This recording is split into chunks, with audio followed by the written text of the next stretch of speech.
Welcome back, everyone. Before we dive in, make sure you drop your thoughts and the lessons you took from this story in the comments. And don't forget to like and subscribe. Let's get into it. My name is Corey Bennett, and I am 36 years old.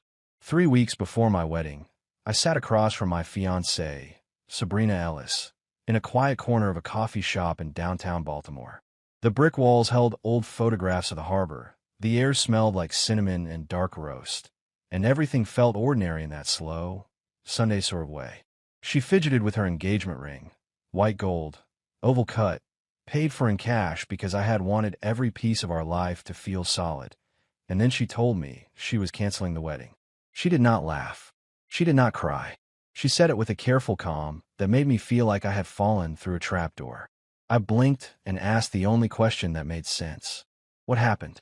She did not stall for time. She did not pretend not to hear. She said, "I am in love with Miles." And for a few seconds a room felt like it tilted, as if the floor had tried to shrug me off its shoulders. Miles Thornton was our wedding planner.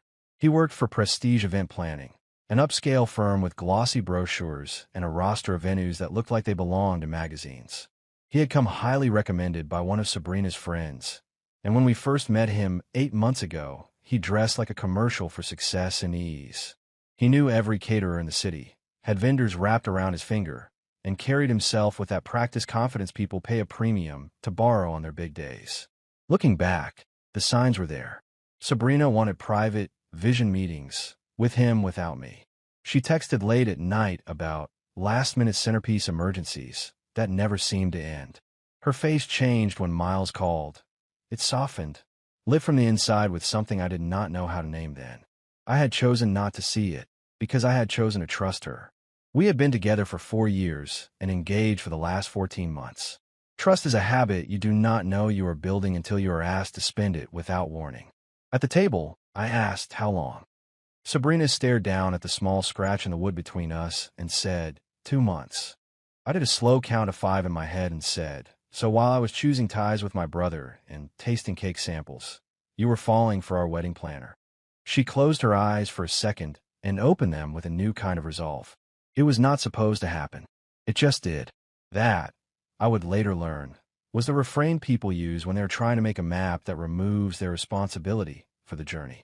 I let the silence sit, even though my lungs felt tight. After 30 heartbeats, I counted because it was either count or break. I said the only words I could manage. "I understand."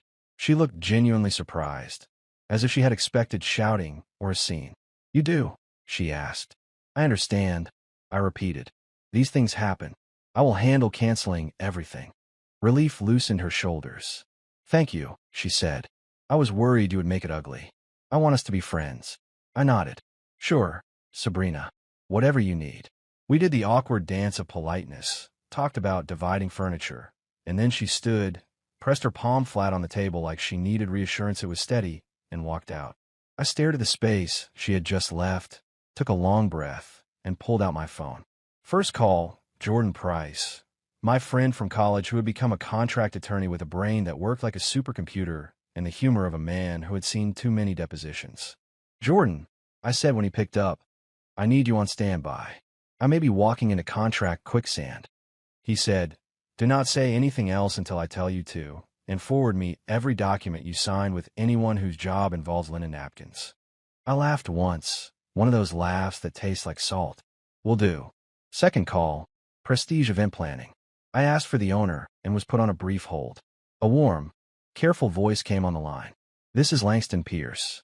He was the owner and founder, the man whose name showed up on every email template with a signature that looked like it had been designed. I kept my voice steady even though my heartbeat was outpacing the second hand of the clock above the espresso machine. "Mr. Pierce, my name is Corey Bennett, and I need to inform you of a serious ethics issue concerning your employee, Miles Thornton." He did not fill the pause with words. He let the silence do the work. When he spoke, the warm shape of his voice had sharpened. "Tell me exactly what has happened." I told him what Sabrina had confessed, an affair for 2 months with Miles while he was overseeing our wedding. I said I had text messages and emails and, if necessary, could provide proof of her admission. There was a quiet stretch that felt like a courtroom where no one moves until the judge decides they are allowed. "Mr. Bennett," he said finally, I am deeply sorry. This is unacceptable. Our policies are not suggestions. We will investigate immediately. I told him I was not calling to demand a refund, although we had paid $12,000 for full service coordination. I said I was calling because I thought he should know what kind of person was representing his company. I meant it. That was the calm truth. The other truth, my private one, was that I wanted consequences to attach themselves to the people who had turned my life into a cleanup operation. If gravity exists for the rest of us, it ought to exist for them, too. By the next morning, Mr. Pierce called me back. His tone was professional and controlled, but I could hear a displeasure that had nothing performative about it. Mr. Bennett, he said, we have terminated Mr. Thornton effective immediately. Our review confirms that he used company time and resources for personal meetings and communications with your fiancée. We will refund your entire payment. Additionally, to avoid legal action, we are prepared to offer a settlement. Would $18,000 be acceptable? I did the math. $12,000 return plus $6,000 more to settle. That is very generous, I said. He replied, it is damage control. There will be a non-disclosure agreement regarding our company's internal handling. I assume that is clear. Of course, I said, knowing exactly where the boundary lines of that agreement would stop. The non-disclosure agreement covered my interactions with Prestige Event Planning, but it did not reach into my personal life or my right to describe what Sabrina had told me. The distinction matters. People who play with the edges of rules trust that others will not understand where the lines are. I do not love lines, but I respect them. That evening, I began canceling the wedding. I called the venue, a historic brownstone event space in Philadelphia that had once hosted old money galas and now hosted weddings for people like us who saved and planned and wanted one unforgettable night. I told the manager the truth. He had the tired compassion of a man who has seen too many couples split in the doorway to the great ballroom. He returned half our deposit. The caterer kept their deposit, $2,000, but they wished me well in a voice that made me feel like maybe they meant it. The photographer, an old classmate of mine who had switched majors from economics to art and never looked back, refunded everything and signed off her email with, I am sorry, Corey. You deserve better. I did one petty thing. I posted on my social media. Wedding is off. Sabrina fell in love with someone else. These things happen. If anyone needs a prepaid disc jockey for December 15th, I have one. I did not mention Miles by name. I did not have to. Sabrina's friends knew exactly who the wedding planner was because they had been vocal about how skilled and charming he was. Word travels along the channels people build when they want to be seen together. Wednesday night, Sabrina called me. She was not restrained. Corey, what did you do? Miles got fired. I said, I did not do anything but inform his employer that he was in a relationship with a client. She swallowed that and let fury grow in its place. You vindictive man. You said you understood. I let the silence stretch for a count of 4 and then said, I understand that he violated professional ethics and his employment contract. Those are natural consequences. She said, he is going to lose everything. His apartment and car are tied to his job. I said, then he should have thought that through. Thursday morning at 7, pounding at my door woke me up. Through the doorbell camera, I saw Sabrina and her older sister, Lauren, on my porch in coats thrown over pajamas. I spoke through the speaker. Good morning. Lauren's voice was already raised. You need to call that company and fix this. Tell them you were mistaken. I opened the door, but left the chain on. No, I said. You destroyed Miles's career because you were jealous, Lauren snapped. I reported an ethics violation. The company made a decision, I replied. Sabrina's eyes were glassy. Corey, please. Miles is talking about suing you for defamation. I laughed before I could stop myself. For what? Telling the truth? I have your confession, text between you and Miles, and a recording of our coffee shop conversation. She stared at me like I had slapped her. You recorded me? I live in a one-party consent state, I said. It is legal. Lauren shifted strategies. What about the deposits, the wedding costs? She asked. Sabrina says you are keeping everything. I shook my head. I am canceling everything and taking the financial hit. Whatever I can get refunded comes back to me because I paid for it. I am not financing a wedding for Sabrina and Miles. Lauren shot. That is financial abuse. I said, it is not. It is the opposite. It is me unplugging my wallet from a situation I did not create. They left with more accusations hanging in the air like damp clothes. And for the first time since the coffee shop, I felt the early rumble of anger. Not the kind that sends you breaking things, but the righteous kind that reminds you indignation exists for a reason. Friday was quiet. So quiet the silence made its own sound. Saturday morning at 3:07, my door took a beating like it owed someone money. I looked at the camera and saw Sabrina and Miles. I spoke through the speaker. "Go away or I am calling the police." Miles leaned forward into the camera frame, face rough and unshaven, the polished gloss completely stripped. "Open this door. We need to talk man to man." I said, "We have nothing to discuss. Leave." He said, "You cost me everything. My job, my reputation." I said, "You cost yourself everything when you slept with a client." Sabrina's voice entered like a soft echo.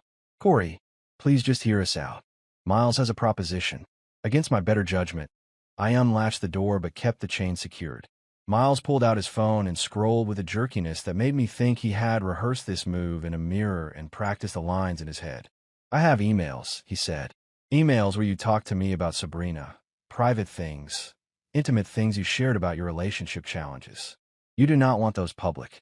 I looked at him, then at Sabrina, who looked small and exhausted. "Are you trying to blackmail me?" I asked. He said, "I'm trying to make a deal.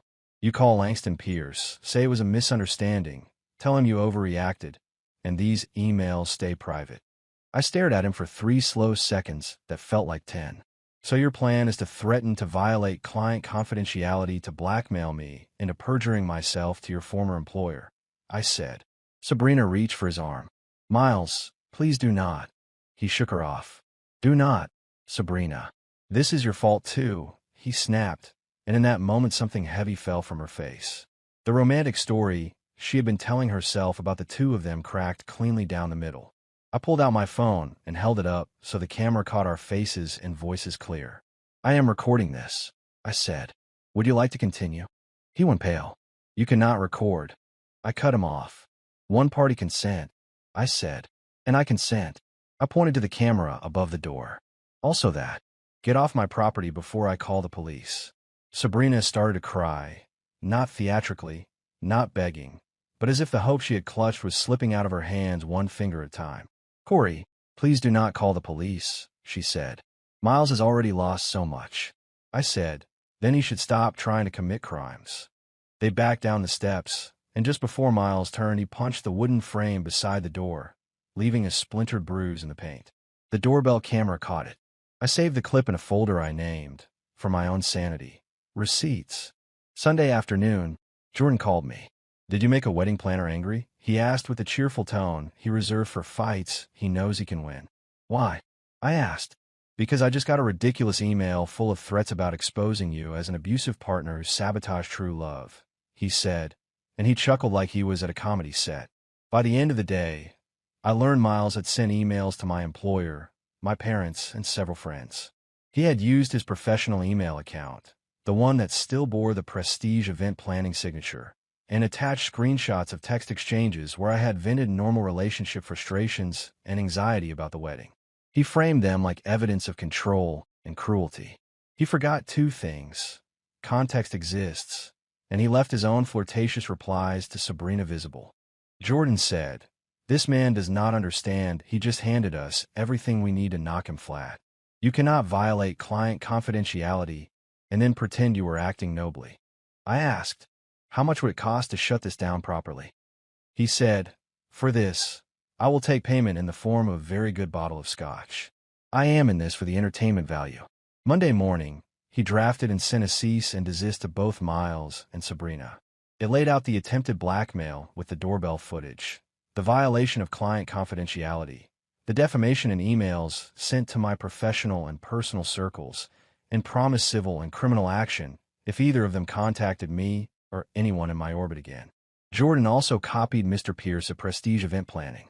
An hour later, my phone rang with Mr. Pierce's name. "Mr. Bennett," he said, calm but unmistakably displeased, "I have just seen the letter. We are pursuing our own legal action. Mr. Thornton signed an agreement that prohibits the use of client information for any purpose beyond company business for 2 years after termination. The penalty for violation is $50,000. Would you be willing to cooperate with our counsel? I said, absolutely. He said, I apologize again for what you have endured. We do not abide this. The next day, Harold Ellis, Sabrina's father, called me. Harold is a quiet man with a sturdy presence, the kind of man who was always early to pick us up from the airport because he believed being late showed a lack of care. Corey, he said, what is going on? Sabrina is at our house, saying there are lawsuits and ruined lives. I told him the truth, plain and without embellishment. The affair, the confession, the attempted blackmail, the emails, the cease and desist, the company's separate action. I could hear him breathe. Good God, he said after a long pause. She left you for the wedding planner, and he tried to blackmail you. That is the short version, I said. He cleared his throat. We raised her better than this. I said, it is not your fault. He said, the hell it is not. Look, what can I do? I said, just keep them away from me. He said, done. And Corey. He stopped, like he was choosing a landing spot. We gave Sabrina $15,000 to contribute to the wedding. That was for both of you. I want you to have it. I pushed back. Harold, I cannot take that. He said, consider an apology from our family. I will handle Sabrina. The steadiness of his voice carried a kind of sorrow that made me sit down on the edge of my bed, even though I had been standing in the kitchen when the call began. He is a man who keeps his promises. When he says he will handle something, he means it. Wednesday morning I woke to 52 text messages from an unknown number. Sabrina had gotten a burner phone.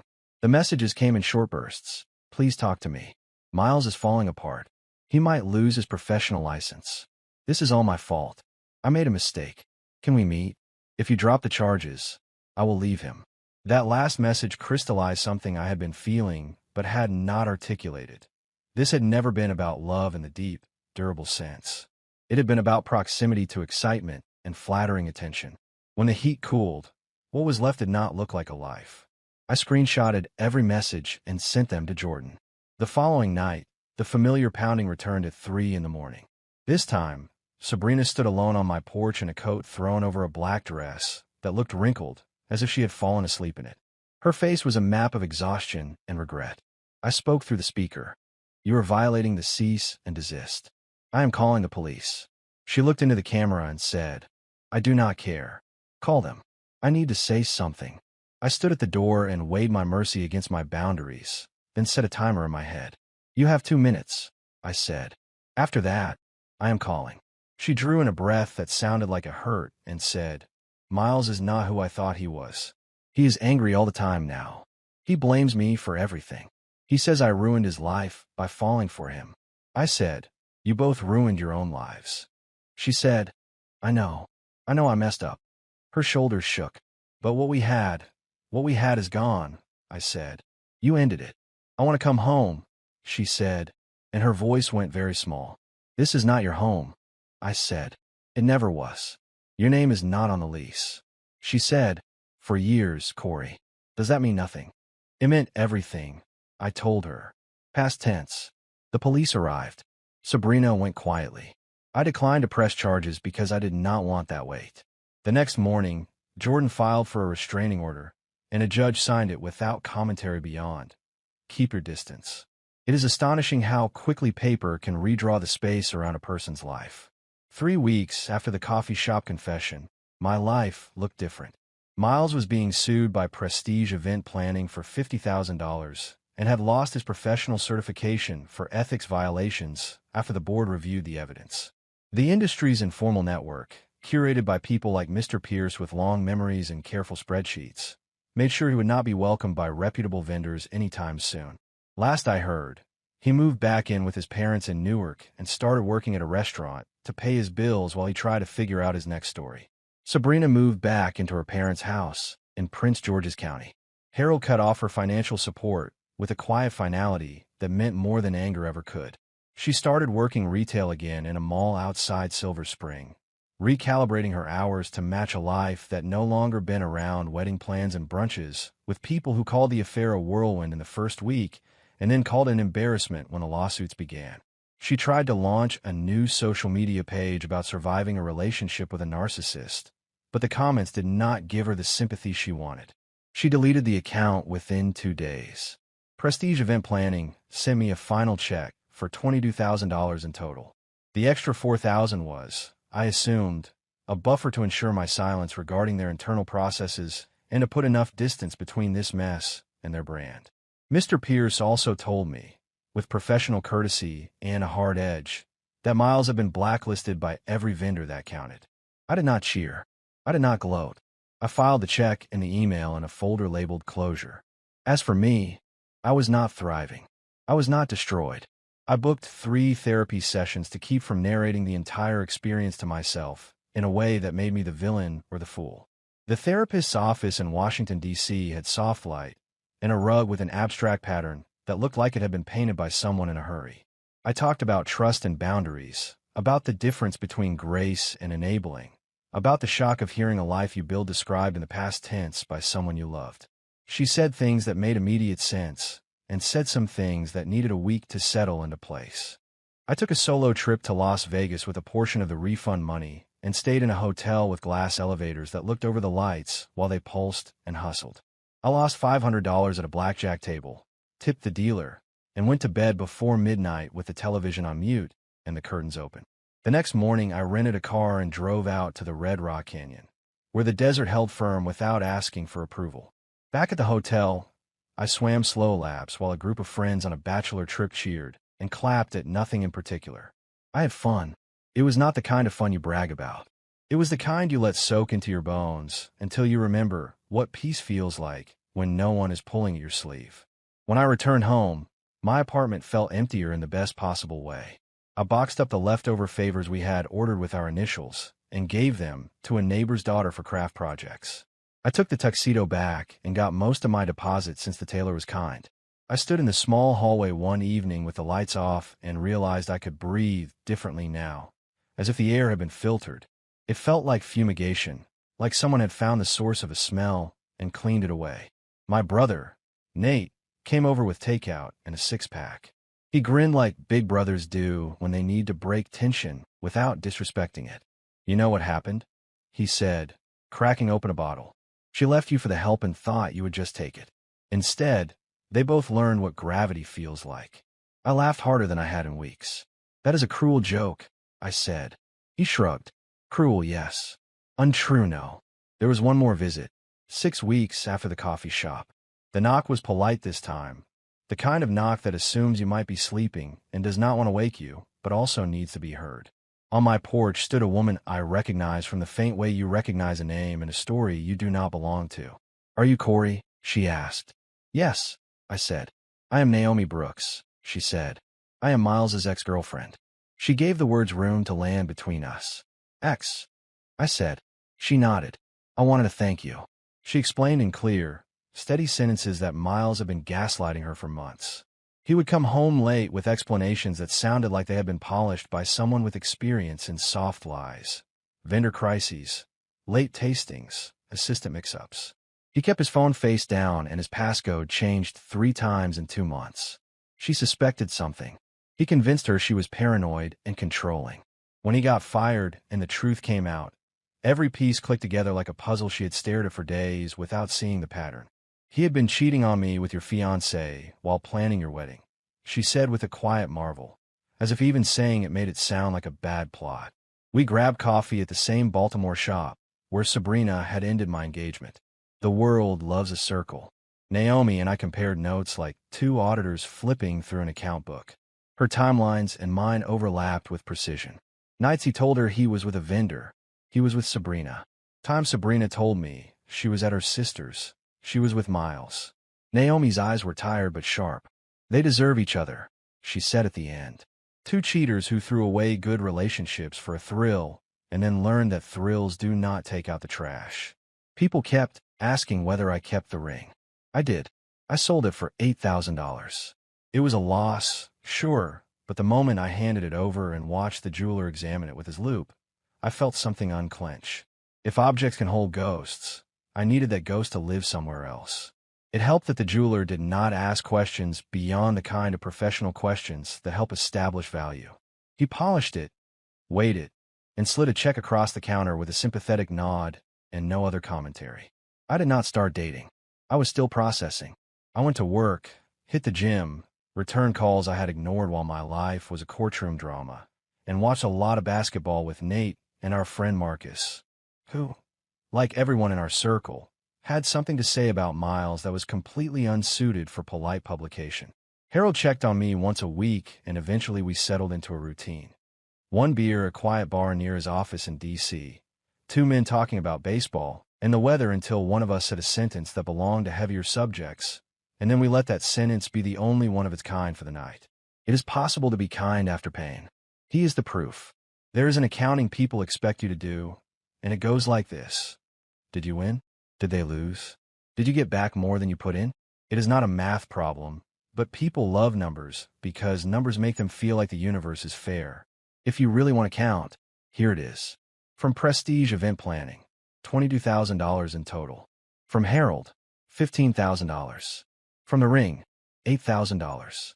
From various refunds, a surprising amount.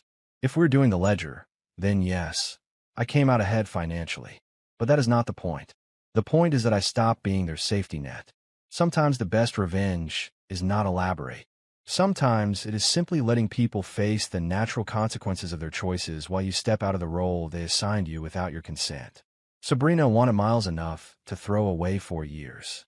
Now she has him, or at least the version of him that remains when the career was peeled away to reveal a man who blames, threatens, and forgets where the line between ethical and criminal sits. Miles wanted to sleep with a client enough to risk his work and reputation. Now he has exactly what he earned. Nothing. I did not want to become a person who tells his story like a warning label. I wanted to become a person who learned the lesson and put the book back on the shelf. There is a difference between wisdom and fixation. Therapy helped. So did distance. So did deciding that the story needed an ending and, once ended, would not be reopened for edits by people who wanted to recast themselves in better lighting. If you want the fuller recounting of how things happened from those first weeks, here are the details I have not yet included, but that belong to the record of what it felt like to live through it. When I called Mr. Pierce the first time, I stood in the coffee shop bathroom for privacy and stared at my face in the mirror while I said, "Your employee has been sleeping with my fiancée." My expression did not match the sentence. It looked like a person ordering lunch. Shock has a way of flattening the voice. After I hung up, I splashed water on my neck and kept my hands under the dryer for 30 seconds longer than necessary, because the white noise was the only sound I could tolerate. When I spoke to Sabrina on the phone Wednesday night, and she called me vindictive, I walked to my window and looked out at the streetlights turning the sidewalk amber. A couple walked past, their hands linked loosely, shoulders almost touching but not quite. I did not project anything onto them. I did not assume they were in love. I simply thought, I hope one of you is kind to the other when it matters. Then I set my phone down and let the quiet sit beside me like a friend who knows not to offer advice. The morning Sabrina and Lauren showed up, I made coffee while they banged and yelled. I do not say that it sounds superior, just to say that when you keep your hands busy with something ordinary, your mind has less room to fall apart. I poured 3 cups and put milk and sugar on the counter because kindness costs nothing and I wanted to keep my own reflection clean. When I opened the door, I did not offer the cups. I kept my voice level. When Lauren accused me of jealousy, I remembered the way she had once complimented my patience during a Thanksgiving cooking disaster. The human mind is a jukebox. You do not always get to choose which song plays when a coin is dropped. The night Miles pounded on my door. The air smelled like the rain that had not yet fallen. I could see the worried eyes of my neighbor's cat through their sidelight window. When he pulled out his phone to threaten me, my first thought, ridiculous and true, was that he needed to charge it. The screen brightness was low, the battery icon, a sliver of red. It felt like a metaphor I did not need to force. Everything about him was running on a last charge. When Jordan called about the emails, he read out one line with theatrical flair. Corey is a manipulative man who could not stand to see Sabrina happy. Then he paused and deadpanned. He wrote this from an email address that ends with his employer's domain and includes the company's mission statement in the signature. I laughed so hard I had to sit down. Then I stopped laughing and felt a rush of heat. Rage is not useless. It tells you the boundaries of what you will never accept again. The cease and desist letter Jordan drafted was a work of art, spare, precise, full of the kind of sentences that make you sit up straighter. He used phrases like tortious interference and per se defamatory and We will seek injunctive relief, and then anchored each threats with dates, times, and attachments. He made a narrative out of facts. That is a kind of magic I respect. When Mr. Pierce called to talk about the 2-year confidentiality clause and the $50,000 penalty, he sounded like a man who had built his business with care and was not going to let one employee's ego redefine the company's character. He did not brag about how fast he moved. He simply said, "This is not who we are," and then proved it. There are people who apologize with words and people who apologize with actions. I prefer the second kind. The afternoon Harold called. I sat at my dining table where Sabrina and I had once planned seating charts. I could see the street through the window and the way the wind made the thin branches tap against the glass like someone impatient. When he said he wanted me to have the wedding money, my instinct was to return it immediately. Pride is not always a friend, but I listened. Sometimes you honor a person by letting them do what they believe is right. I said, "Thank you," and I meant it. He said, "I will handle Sabrina," and the way he said handle made me feel 10 years old and safe. The morning I got the 52 texts from the burner phone, I set the device on the kitchen counter and watched the messages stack. I read them all once, then again, then a third time, as if repetition would turn them into something they were not. I did not reply. Jordan later said, "That last one, 'I will leave him if you drop the charges,' is the kind of sentence that answers its own question." He was right. It named a bargain clearly. Love should not be barter. The night Sabrina came alone at 3 in the morning, I stood behind the door with my hand on the lock and listened to the small tremor in her voice. Compassion and self-respect had to shake hands. I set a limit and stuck to it. After the police left and the street went quiet, I sat on the floor with my back against the door as if I were holding it closed against the past. It was dramatic and unnecessary and exactly what I needed for 3 long minutes. In therapy, I told the story 3 ways. Once like the hero, once like the fool, once like someone who had simply lived through a bad thing and now needed a new chapter. The therapist said, "When you tell it like you're the hero, you ignore your fear. When you tell it like you are the fool, you ignore your strength. Tell it like you're a person." I left her office and walked a few blocks in cold air and thought, be a person then. In Las Vegas, at a bar that overlooked a row of roulette tables, a retired teacher from Phoenix sat beside me and told me about her first love and the way it ended at a bus stop. "I thought I would die," she said, and then she laughed at the memory, not cruelly but kindly. Turns out I did not die. Turns out I had a good life anyway. We raised our glasses to the dull miracle of endurance without making it sacred. Not every survival requires a ceremony. Some just require time. Back home, I replaced 3 light bulbs I had been ignoring for months. I fixed the wobbly leg on the dining chair Sabrina always complained about. I organized a junk drawer.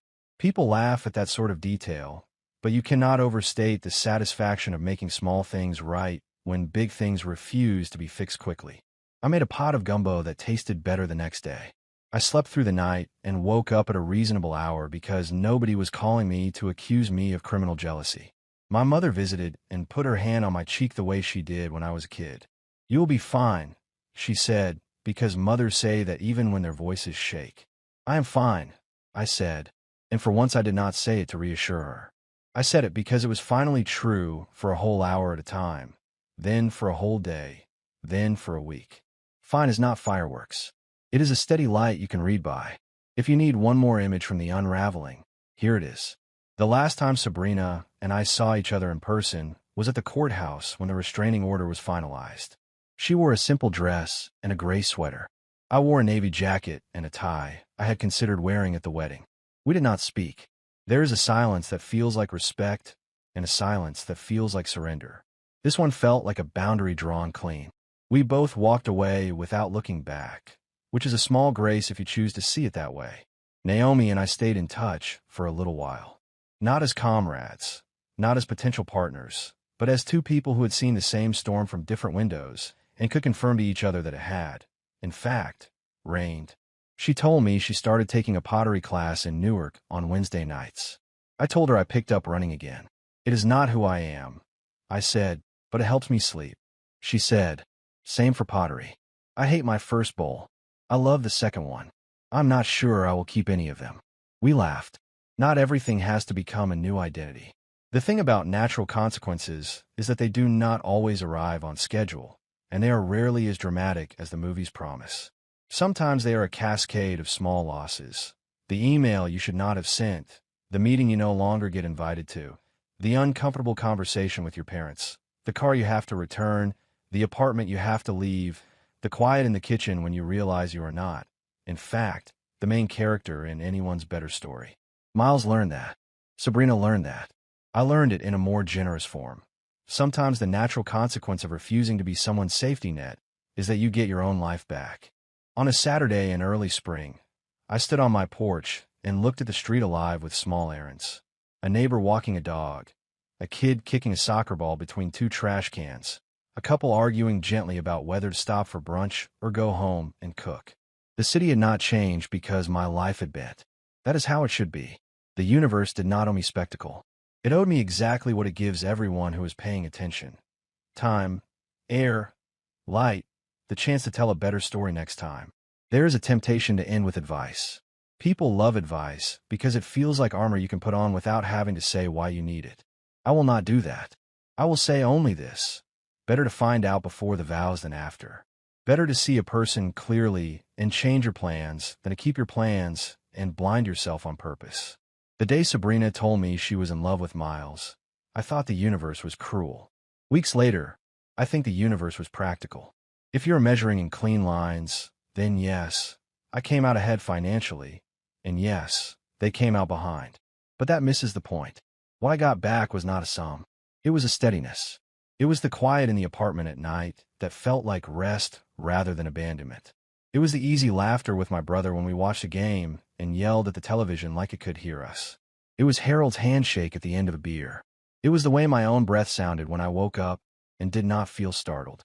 The final accounting is this: Sabrina wanted Miles enough to gamble everything, and now she has the version of him that remains when the job and polish are gone. Miles wanted Sabrina enough to ignore his contract, his ethics, his own common sense, and now he is scraping his way through shifts and answering questions about why the resume has a hole in it he cannot explain without telling the truth. Naomi is fine. She is making bowls.